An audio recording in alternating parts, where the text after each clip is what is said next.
Perhaps few things say normal or routine more than a daily dose of coffee, a cup of calm, in what can on any day be out of the ordinary. Out of the ordinary, like a nuclear holocaust out of the ordinary.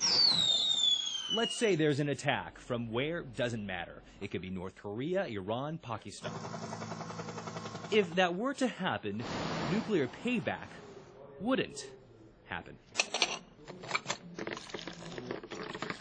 That's a claim made by the men in this room. Our missiles began going into what's called a no-go condition or unlaunchable. Essentially, they were disabled.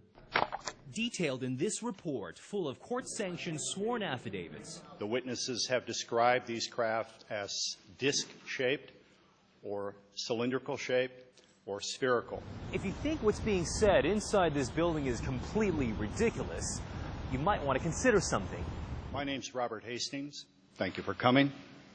These are men who might know what may have gone on.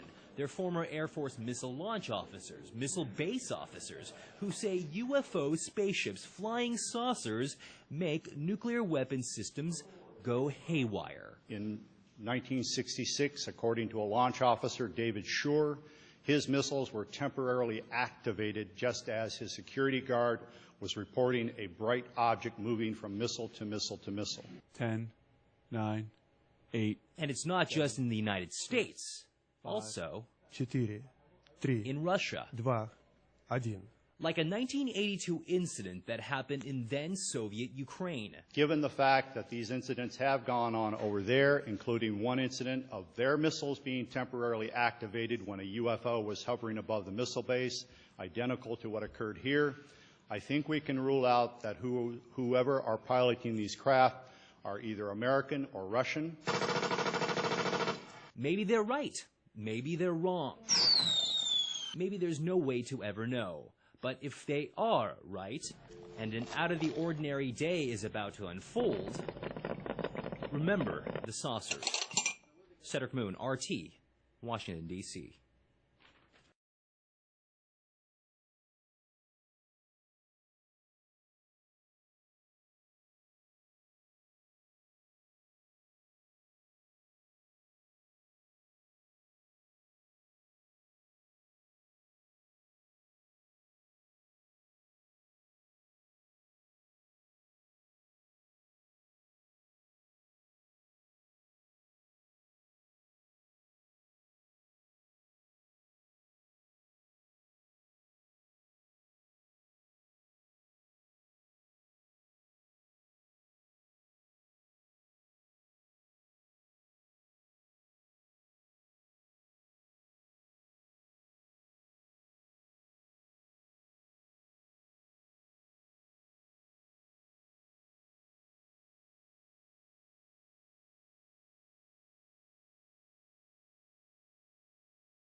What I thought was maybe the war's going to end. Maybe they're telling us the war's going to end.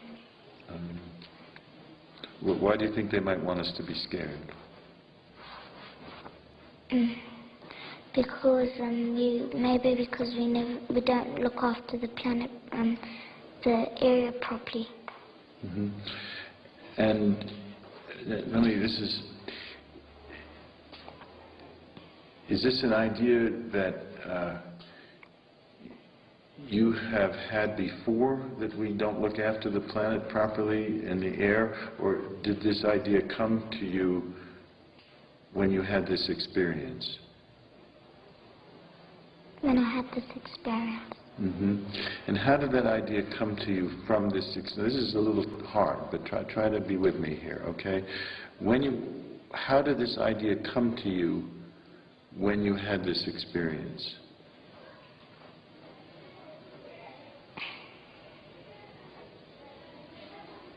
I just felt all horrible inside. You felt horrible. At what point did you feel that? When you saw the craft, or when you got home at night? Or When I got home.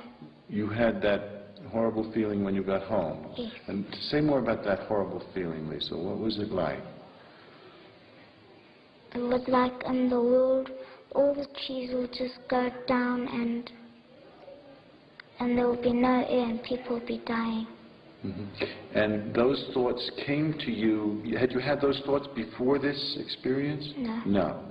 And how did those thoughts come to you? Did they come to you from the craft or from... From the man. The man.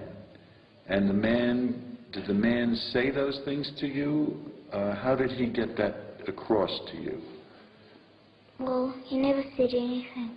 It's just that the face is the eyes. What was the sense you got from those eyes? He was interested.